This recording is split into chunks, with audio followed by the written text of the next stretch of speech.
بيبدأ الفيلم مع ليليان وهو جوزها بيطلب منها إنها تحمل من شخص تاني، وبيفكرها كمان إن هما الاتنين وقعوا اتفاقية طلاق قبل جوازهم. فبتقوله ليليان أنت اخترت عشيقتك اللي أنت عايز تعيش معاها بدالي، وأنا بقى من حق أختار أعيش مع مين. وبتسيبه بعد كده وبتمشي. وبعدها بنشوف تشين وهو قاعد في حانة وفي ناس كده بتجري وراه وكمان عايزين إن هما يعني يقتلوه، وبيحاول تشين يهرب منه. وأول ما بتشوفه ليليان على طول بتعرض عليه إن هو يطلع معاها الأوضة. وأول ما بيشوف تشين الندبة اللي على ايديها بيفتكر لما كان هو مقبوض عليه في الجيش والناس كانوا كلهم بيضربوا فيه، وليليان جت هي وانقذته وقالت له تبقى تردلي بقى الجميل ده في اي وقت تاني. وبيرجع بقى هنا يا جماعه من ذكرياته وبيقرر ان هو فعلا هيطلع معاها. وتاني يوم بتتفق معاه ليليان ان هو يبقى عاشقها مقابل بس $1,000,000، وبيقول لها ان هو موافق لان هو اصلا معجب بيها. وبيقول لها بس انا دلوقتي لازم اسيبك واروح على شغلي. وبيفكرها ليليان انها هتديله $1,000,000 في شهر واحد ومفيش داعي يعني ان هو يشتغل.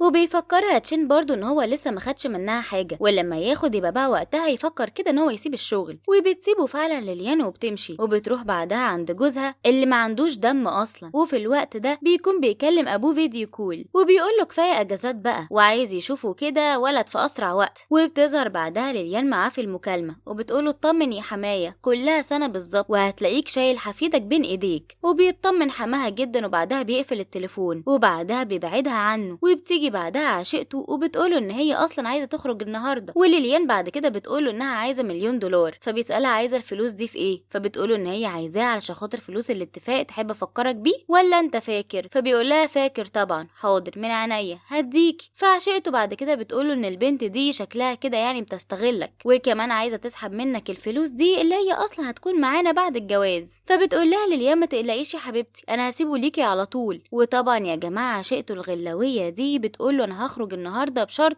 ان بس ليليان تيجي معانا عشان خاطر طبعا اضايقها ودايما تفتكر ان انت مش ليها. فبيقرر فعلا ان هو يديها الفلوس مقابل بس انها تيجي معاهم السهره بالليل. وبتاخد فعلا منه الفلوس وبترجع بعد كده على الفندق، لكن مش بتلاقي تشين موجود. وفي الوقت ده تشين بيكون قاعد مع العصابه بتاعته وبيقرر واحد من اللي كان عايز ان هو يقتله امبارح، لكن الشخص ده مش بيرضى برضه ان هو يتكلم وبيقول الرجاله خلوه ان هو يتكلم غصب عنه. فبيسأل بعد كده المساعد بتاعه لو كان هو عارف اي حاجه عن البنت اللي كانت شغاله معاهم في الجيش، وبيأكد له كمان المساعد انها ليليان، لكن طبعا بعد ما تعرضت للظروف اضطرت ان هي تتجوز الراجل ده، لكن بيعاملها يا عيني معامله سيئه جدا وكمان بيعرف عليها واحده تانية. وفي الوقت ده هنا بتكون ليليان قاعده مع الراجل وعشيقته الغلويه وبيفضلوا كمان يتنمروا عليها لانها اصلا ملهاش اهميه خالص في حياتهم. وبتتعصب ليليان جدا وبتضربها بالقلم. وطبعا بقى الراجل قوي ده بيقول لها انت رجعتي لايام المصارعه بتاعتك ولا ايه؟ مش كفايه يا بنتي ان انا انقذتك؟ بتسيبه بعدها ليليان وبتمشي وكمان بتفتكر لما شركه ابوها فلست وابوها هرب وسابهم وامها يا عيني بسبب الديون والمشاكل اللي حصلت انتحرت. وبترجع بقى تاني هنا من ذكرياتها وبتلاقي تشين جاي لها وبيقول لها اطمني انا جنبك. فبتساله هو انت رحت فين؟ فبيقول لها ما انا قلت لك ان انا عندي شغل، جبتي لي الفلوس؟ فبتقول له ايوه انا جبتها لك. وبياخدها وبيطلعوا على طول. وفي الوقت ده بيلاحظ هنا بقى اللي هو طليقها ان ليليان اصلا مش موجوده وبيرن عليها وبيرد عليه تشين وبيقوله ان مراتك في الحمام. وطبعا يا جماعه الراجل ده بيتعصب جدا والغلاويه طبعا بعدها بتسلطه وبتقوله طالما مراتك كده خلاص مع واحد تاني كنت بقى انت استغل الفرصه وتبلغ عنهم عشان خاطر بس ابوك يتاكد فعلا انها خاينه ويوافق بقى على الطلاق. وفعلا بتعجبه الفكره دي وبيطلب لهم البوليس. وفي الوقت ده ليليان بتخليه ان هو يوقع على عقد اتفاقيه ما بينهم لمده شهر. وفجاه يا جماعه بتخش عليهم الشرطه وبتحاول ليليان انها تكذب وتقول ان ده جوزها. فبيقول لها طب اسم جوزك ايه؟ فهو بيحرك لها شفايفه وبيعرفها ان هو اصلا بيبقى اسمه بيوان. وبتفهم ليليان ان هو اسمه بطه. وطبعا البوليس بعد كده بيقبض عليهم هما الاتنين وبيدخلوا القسم. فبتقول لهم ان جوزها مستني بس يمسك حاجه ليها عشان خاطر يطلقها واكيد يعني مش هيديني فلوس تاني عشان خاطر اكمل بقيه ديون والدي. وبيقول لها هو بقى هنا ما تشيليش هم، انا اعرف ناس هتيجي تخرجني بعد 10 عدات بس، لكن انت بقى شوفي مين هيسأل فيكي. وفعلا يا جماعه بيبدأ العد واول ما بيوصل للصفر فعلا بيوصل المساعد بتاعه بيخرجه. وبتستغرب ليليان جدا ان هو فعلا هيمشي ويسيبها. واول ما بيخرج على طول تشين بيقول له المساعد ان هو يخرج ليليان قبل ما جوزها ما يجي. وفعلا يا جماعه بيخرجوها وبتقابل بعدها جوزها على السلم وبتقول له انت اكيد كنت جاي عشان بس تخرجني.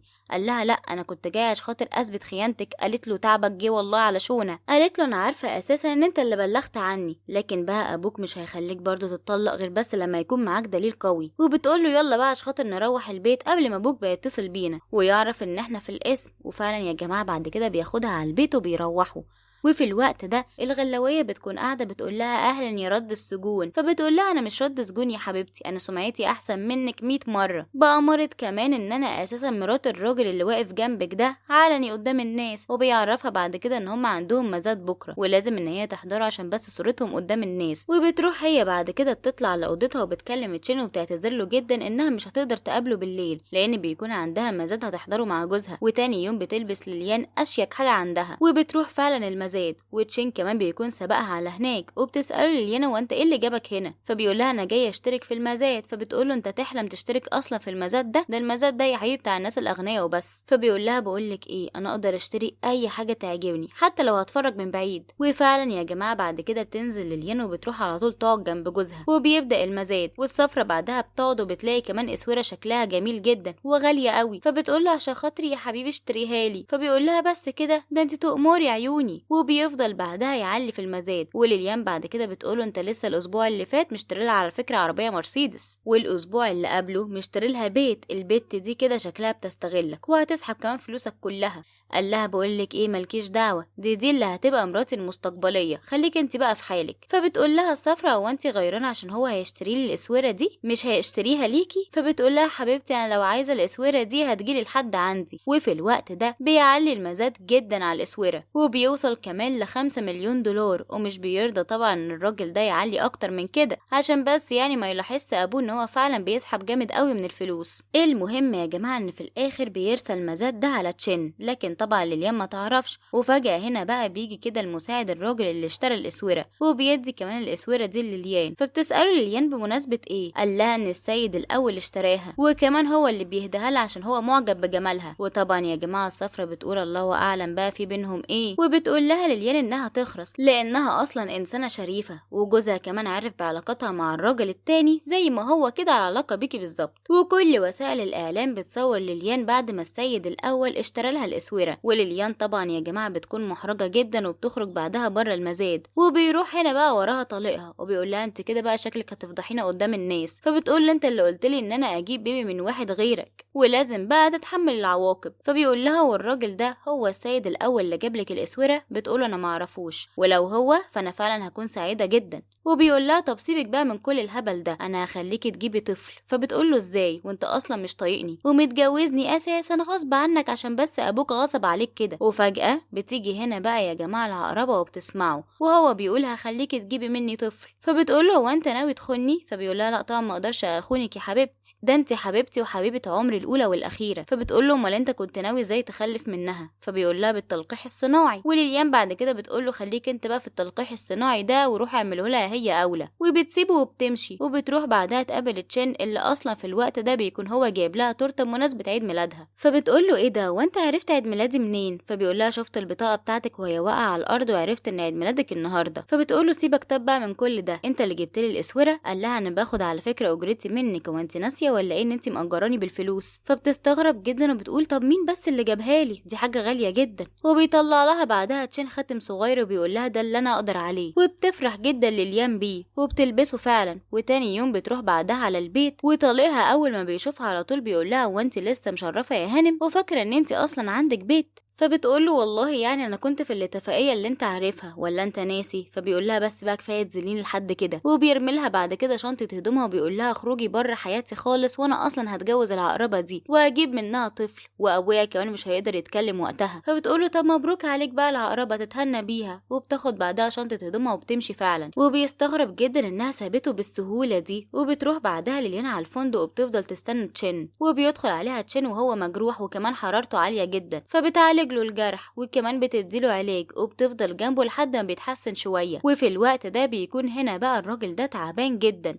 بيكون كمان عنده ألم في معدته. وطبعا يا جماعه العقربه مش بتهتم بيه خالص. وبيفتكر يا عيني ان ليليان هي اللي كانت دايما عارفه تعالجه وكمان بتديله العلاج في مواعيده. وبيفوق بعدها وبيفضل يرن على ليليان عشان بس تجيله وبترد عليه فعلا. وبتقول له هو انت بترن عليا 10 مرات عايز ايه؟ طيب ابني مش لسه طاردني امبارح؟ فقال لها انا كنت بس عايزك في حاجه مهمه. وبيترجاها لها انها تيجي على البيت مرة تانية. بيوصلها بعد كده تشين، وطبعا بعدها طليقها العقربة ده هو والعقربة التانية بيشوفها وهما مع بعض، لكن طبعا مش بيقدروا ان هما يحددوا ملامح تشين، وبيسيبهم بعدها وبيمشي. فبيسألها تشين اذا كان هو ده عشيقك، فبتقوله هو ده عشيقي. فبيقول لها بس انتي قلتيلي قبل كده ان ده اصلا بيكون راجل عجوز. فبتقوله انا اقول اللي يعجبني، مش المهم عندك اصلا ان انا بس ابقى حامل. فبيقول لها انا اساسا كده خلاص غيرت الموضوع. قالت له والله لو العقربة حملت الاول حلال عليها، لو انا بقى حملت الاول حلال عليا، وبكره بقى نبقى نشوف كده مين اللي هيكسب. فبيقول لها هو انت فاكره ان ده مزاد ولا ايه؟ يلا عشان خاطر رايحين مشوار مهم. والعقربه بعد كده بتقول لهم انا راشقه معاكم. فبياخدها الراجل ده ويوديها بعدها لبيت اهله، واول ما بتشوفها امه بترحب بيها جدا وبتقول لها اهلا يا حبيبتي، انا كنت فاكره مزعلك، عشان كده يعني كنت جايه ان انا اعاقبهولك. فبتقول لها لا يا حماتي مفيش حاجه، ما احنا كويسين اهو زي السمنه على العسل. فبتلاحظ هي بعد كده ان العقربه فعلا قاعده في العربيه، فبتسالها هي مين دي؟ فبتقول لها دي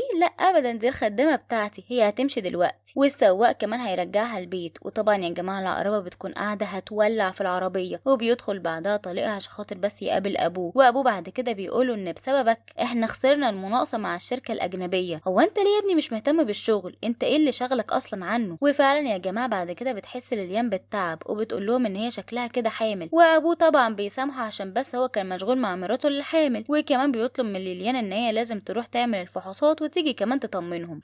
وبعدها بيشكرها جدا انها كذبت ان هي فعلا كانت حامل عشان خاطر تنقذه من عقاب ابوه. فبتقوله لا على فكره انا شكلي حامل بجد. وبتعمل بعد كده الفحوصات، والدكتور كمان بيقول لها انها فعلا حامل، وبيسالها اذا كانت هي فعلا مستعده تكون ام ولا لا، وهل هي فعلا هتكتب الطفل باسم الراجل ده ولا باسم ابوه الحقيقي. بتمشي يا عيني وهي محتاره جدا، وبتروح بعد كده على بيتها. وفجاه بيجي تشين وبيقول لها هو انت كنت فين؟ فبتقول له احنا خلاص كده علاقتنا انتهت ببعض. بيقول لها يعني ايه انتهت؟ فبتقول له انا اكتشفت ان جوزي هو اولى بيا. فبيقول لها وبسهوله كده يعني تسيبيني؟ ده انا مش هحلك. وبتقول له خلاص بقى انت اصلا موقع العقد ولا ايه؟ بيسمع جوزها صوت حاجه بتخبط، وبيخبط بعدها على ليان وبيقول لها افتحي. فبتقول له افتح لك ايه وانت فاكر نفسك مين؟ قال لها انا جوزك. فبتقول له جوزي؟ لا ده كان زمان يا حبيبي، انا دلوقتي وموجوده في البيت ده لحد ما اجيب الولد وبعديها انت تطلقني. وتاني يوم بتروح بعد كده لليان مع جوزها عشان بس يعني يفرحوا ابوه بخبر حملها. وبتتفاجئ جدا لما بتلاقي ان تشين موجوده عنده اصلا، فبتستغرب جدا. وبيعرفها حماه ان تشين ده اصلا بيشتغل معاه من زمان، وان كمان ابوه انقذه كذا مره، ودلوقتي تشين هو اللي واخد مهام ابوه. فبتستغرب جدا ان هو اصلا كده اكيد شخص غني، وبتسيبهم وبتطلع على اوضتها. وبيروح وراها تشين، فبتقوله انت ليه خبيت عليا؟ وليه كمان وافقت بالفلوس اللي انا عرضتها عليك وانت كمان خدتها؟ قال لها انا ممكن اعمل اي حاجه عشان بس افضل معاكي. فبيسالها لو كانت هي فعلا حامل زي ما حماها ما قاله. فبتقوله لا انا مش حامل، انا بس يعني كنت بكذب عليهم عشان خاطر يدوني كده شويه فلوس. فبيقول لها بس انت مش بتكذبي ابدا، اكيد انت حامل مني. وفجاه بيدخل عليهم هنا بقى جوزها وبيقول لهم هو انتوا بتعملوا ايه هنا؟ فتشين بيضحك عليه وبيقول له مفيش حاجه، بس كنت بديها برشام لمعدتها عشان هي يعني حاسه كده بشويه وجع. وتاني يوم بتصحى لليام من النوم، وبتلاقي كمان العقربه هي اللي بتحضر لها الفطار، وبتقول لها ايه ده هو انت اشتغلتي خدامه ولا ايه؟ فبتقول لها مش انت برضه قلتي لحماتك ان انا الخدامه بتاعتك؟ فهي بقى كده خلاص لزقتني فيكو. فبتقول لها بس انت مش بتلزقي، انت وافقتي عشان خاطر تفضلي جنب جوزي. واول ما بتيجي تقعد لليان بتشد هي العقربه دي من تحتها الكرسي، وبيجي بعدها تشين وبينقذها وبيقول لها مش تخلي بالك ولا انت كنت عايزه تسقطيها؟ قالت له لا طبعا ما كنتش عايزه اسقطها. فبيعتذر له بعد كده جوزها وبيقول له اصل هي خدامه جديده وما تعرفش حاجه، وهي ماشيه بتوقعها ليليان على الارض. والصفرة بعدها بتقول لجوز ليليان بص بقى كده يا عملت فيا ايه؟ فبتقول لها اكيد يعني ما كانش قصدي. فبتقول له لا انا بجد رجلي وجعاني قوي، يلا بينا كده وديني للدكتور. وفعلا بياخدها وبيخرج، وبتقول له هو انت سبتني عشان خاطر مراتك حامل؟ فبيقول لها لازم طبعا اعمل كده عشان خاطر ابويا يكتب لي كل الاملاك وبعدها بقى نتجوز. فبتقول له طب تعالى بقى معايا دلوقتي. فبيقول لها بقول لك ايه انا مش فاضي، خدي تاكس وروحي انتي يا اما بقى تكملي شغله الخدامه دي. وطبعا يا جماعه الصفرة بتتضايق جدا وبتقرر كمان انها لازم تعمل خطه، وبتخلي بعدها ليليان ماشيه في الشارع وبيخطفوا جوزها. وليليان بعدها بتروح وراه، وبتقدر كمان انها تضرب الرجاله، وبتسالهم بعد كده عن مكان جوزها. فبيقول لها مربوط في الشجره، وبتاخد منه الكارت اللي يثبت اساسا ان الصفرة هي اللي مأجراهم. وبتروح فعلا عشان بس تنقذ جوزها، لكن بتلاقي بقى هنا يا جماعه الصفرة وصلت قبلها. فبتقول انا شفتك وانت بتتخطف وقلت بقى اجي انقذك. واكيد طبعا ليليان هي اللي عملت كده عشان بس تاخد من اهلك فلوس.